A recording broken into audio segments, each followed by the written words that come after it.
शुरू से ही एकदम बात करते हैं चार्ल्स शोबराज से, आपकी जब पहली बार मुलाकात हुई थी। चार्ल्स शोबराज काफ़ी, जब मैं गया हूँ 81 में मैंने ज्वाइन किया तो उससे पहले काफ़ी पहले से था जेल में। तो मुझे याद है मैं असिस्टेंट सुपरिटेंडेंट का पद का जो है मैंने वो उसका भार लेना था, संभालना था।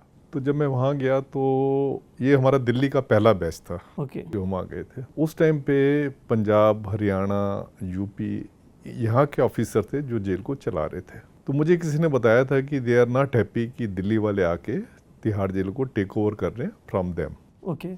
और ऐसा मेरा फिर एक्सपीरियंस भी है वाकई कि दे वर नॉट हैप्पी। तो मैं जब गया वहाँ ज्वाइन करने के लिए तो सुपरिटेंडेंट जो थे वहाँ पे BL विज थे, मुझे नाम याद है। उन्होंने मेरे पूछा कि आप कैसे आए हैं, तो मैंने बताया कि ऐसे ऐसे आपका ऑफ़र लेटर आया है तो इसके लिए मैं आया हूँ।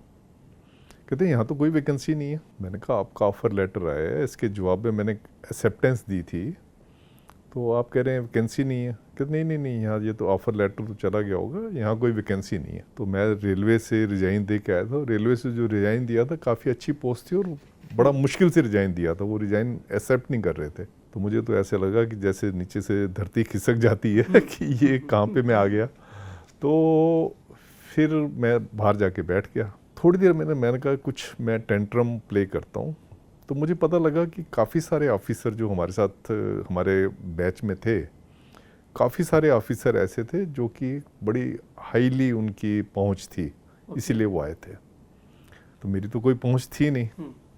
तो उन दिनों में जब मैं 11वीं कक्षा में पढ़ता तो NCERT की किताबें आती थी, तो उस पर जो फॉरवर्ड जो लिखा होता था वो कोई RP सिंगल होते थे, उनका था। क्योंकि हमारा गोत्र भी सिंगल था, वो रिटायर्ड IAS ऑफिसर थे RP सिंगल जो है। तो मैं फिर अंदर गया उनके पास। मैंने कहा सर आपको फ़ोन आया होगा RP सिंगल साहब का। कहते कौन है RP सिंगल साहब? मैंने कहा वो IAS हैं और ये इसके CBSE के वो जो है सेक्रेटरी हैं। तो समझ गए भाई इसकी भाई की भी पहुंच है। पर फिर मैं बाहर जाके बैठ गया। तो उसके बाद मैं अभी बैठा था बाहर, तो एक शक्ल मुझे नज़र आई, क्योंकि मैं बैठा था एडमिनिस्ट्रेटिव ब्लॉक में। एडमिनिस्ट्रेटिव ब्लॉक और जेल दोनों आपस में जुड़े हुए होते हैं। इतने में मुझे एक शक्ल नज़र आई, उसने सूटेड बूटेड जवान ऑफिसर था, कोई टाई वगैरह लगाई हुई थी। मैं कुर्सी पे बैठा हुआ था, तो मैं उसको देख के खड़ा हो गया।